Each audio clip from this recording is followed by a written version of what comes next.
नमस्कार, मैं नीति। आपको हिंदी की पाठशाला में आप सबका स्वागत है। मैं हिंदी के विषय में उन लोगों को आमंत्रित कर रही हूँ जिनको हिंदी में रुचि नहीं है।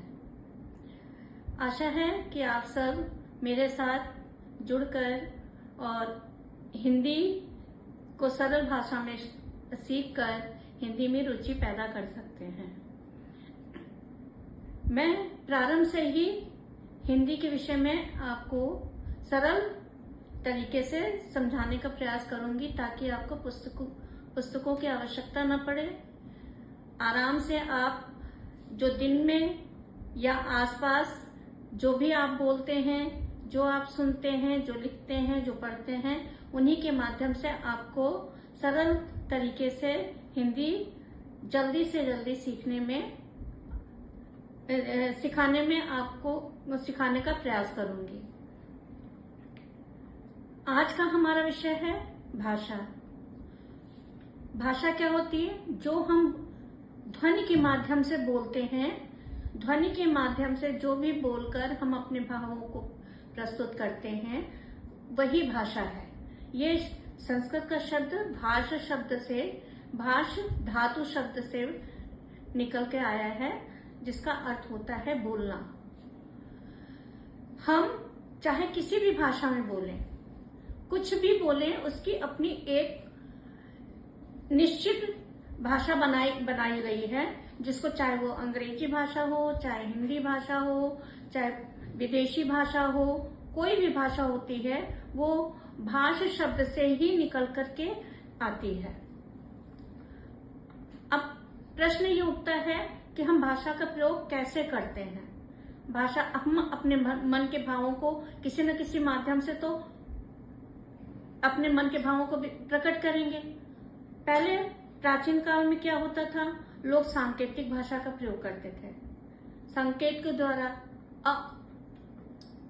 किसी को डराना हुआ ई, किसी को बुलाना हुआ या संकेत करना ई, तो हाँ, अपने स्वरों के माध्यम से स्वरों को निकाल करके प्राचीन भाषा में इस तरीके से उसका प्रयोग करते थे। लेकिन धीरे धीरे जब विकास हुआ, जब उनमें से कोई बौद्धिक स्तर पर किसी ने उनके चिन्ह बनाना शुरू किए और उन चिन्हों को प्रमाण के रूप में उनके साक्ष्य मिले, तब लोगों ने उनको मान्यता दी और उसके आधार पर, उन ध्वनि के आधार पर और उन चिन्हों को मिला करके हिंदी शब्दों का निर्माण हुआ।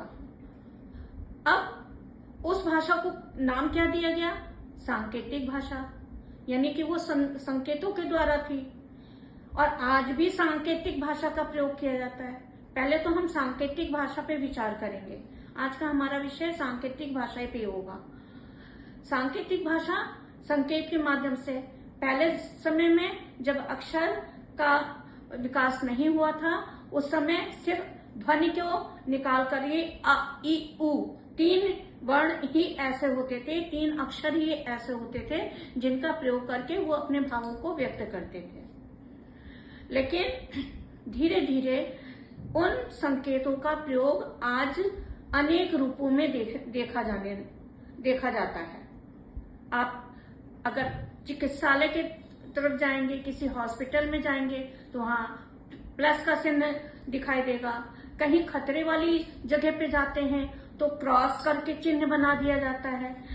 आप किसी सड़क पर जाते हैं, पैदल पथ पे जाते हैं, तो वहां पर क्रॉसिंग वाला चिन्ह बना, रेल की पटरी के पास जाते हैं तो वहां अलग तरीके के चिन्ह। तो ये सब सांकेतिक भाषा में ही आता है।